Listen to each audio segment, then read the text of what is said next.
Okashu kunadikisha okapan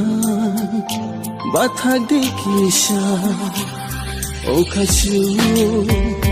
kunadikisha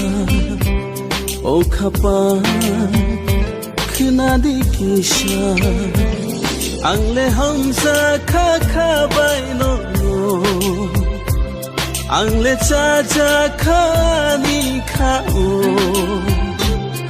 Osha ota bebakumai thang phano Angle hamzana anilangma tong shano Osha ota bebakumai thang phano Angle hamzana anilangma tong shano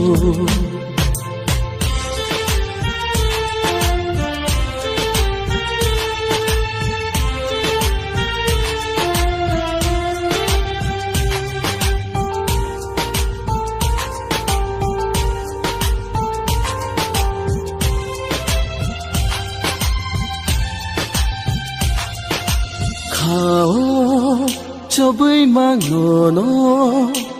Nini shamoan tong namu chungo Khani ko thoma rong no